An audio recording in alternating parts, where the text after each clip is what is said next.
You ever notice how quiet suburbs can feel like they're holding their breath? Perfect lawns, smiling faces, and a kind of polite tension that smells faintly of fertilizer and secrets.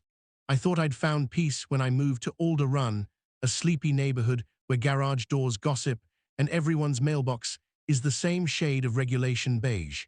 But that illusion ended the morning she arrived.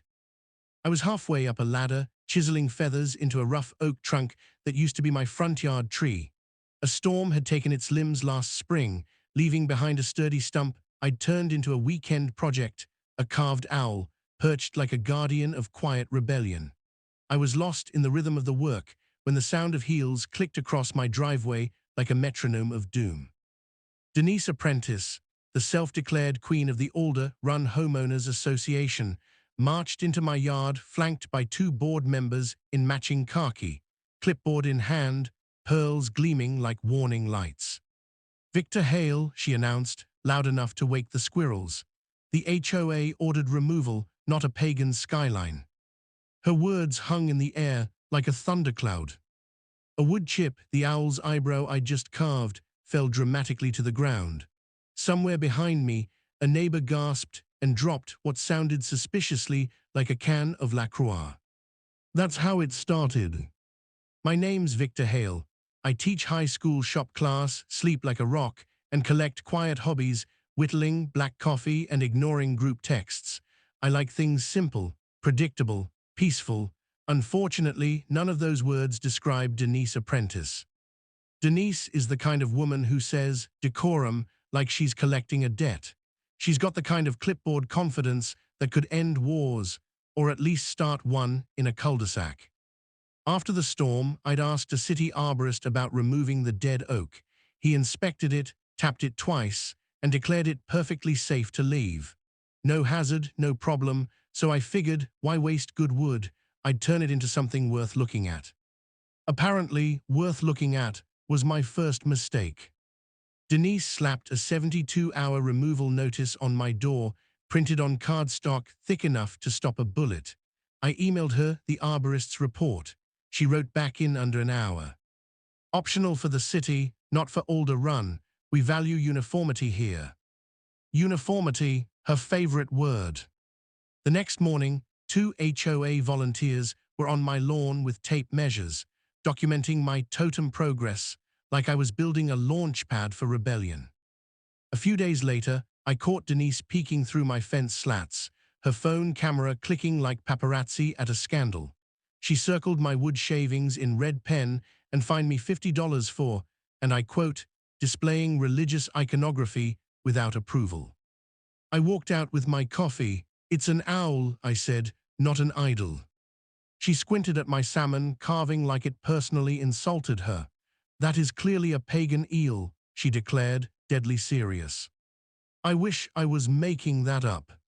So I doubled down. I added a fox, a bear, a leaping salmon, and my personal favorite, a raccoon holding a tiny carved HOA handbook. The neighbors loved it. Joggers stopped to clap. Dog walkers took pictures. Kids dropped fan mail in my mailbox. "Do the raccoon again," one note said, "but make him look more judgmental." Challenge accepted. Denise's reaction: fines, Maury fines. Excessive creative activity visible from the street, $250. I framed that letter and hung it in my workshop like a trophy. But things escalated. Denise wasn't just mad, she was threatened. She showed up with a landscaping crew one morning at dawn. Diesel engines roaring, safety vests shining, ready to grind my art into mulch. I met them with my coffee and a copy of the HOA's own rules. "You can't touch it," I said calmly. "The trees sound, and the city says removal's optional." Denise snapped her fingers at the crew. "We have emergency authority." "From who?" I asked. She lifted her clipboard like it was divine scripture. "From me." 20 minutes later, the city arborist himself pulled up. He checked his clipboard, a real one, and said, "Ma'am, you can't enter his property, and you certainly can't order removal." Denise produced a form she had signed herself, claiming Emergency Neighborhood Unity Enforcement. The code officer who arrived raised an eyebrow so high it could have touched the moon. "Ma'am, that's not how law works." The crew packed up.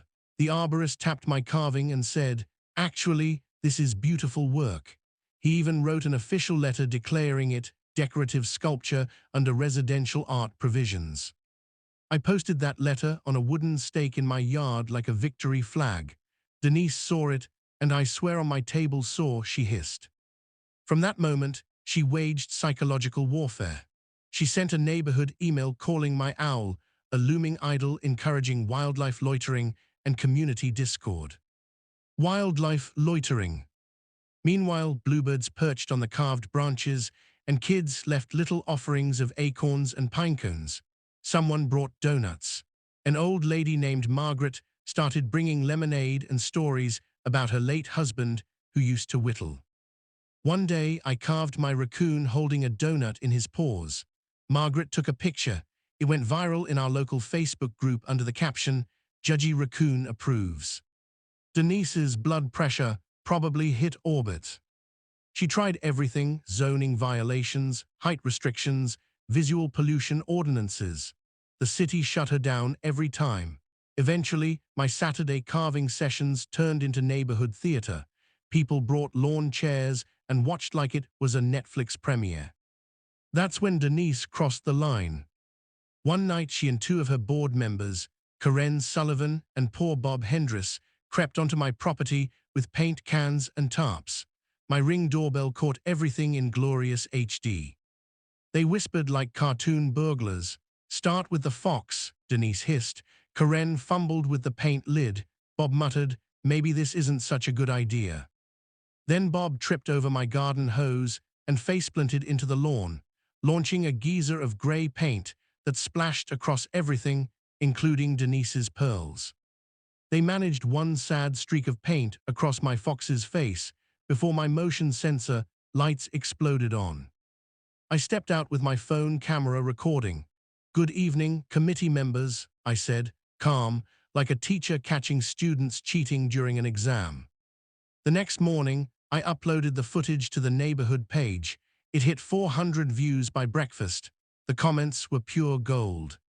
"Vandalism isn't decorum, Denise.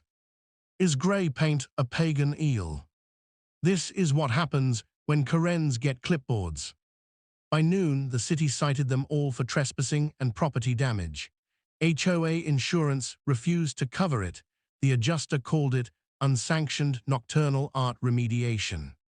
The Sycamore County Gazette picked up the story. Headline: "Local Teachers Tree Art Sparks HOA Mutiny." The photo: my raccoon giving perfect side-eye to the camera. 2 weeks later, Alder Run held an emergency HOA meeting. The turnout was legendary. 90 people packed the clubhouse, triple the usual number. There were store-bought cookies, watery lemonade, and the kind of tension that hums through fluorescent lights. Denise sat at the front, pale and stiff, clipboard in front of her like a shield. The board read the charges aloud: trespass, property damage, abuse of authority, misrepresentation of emergency powers. Residents spoke. Margaret waved her raccoon photo. Gary, my next-door neighbor, said, "It's a tree, he carved it nice. Denise needs a hobby."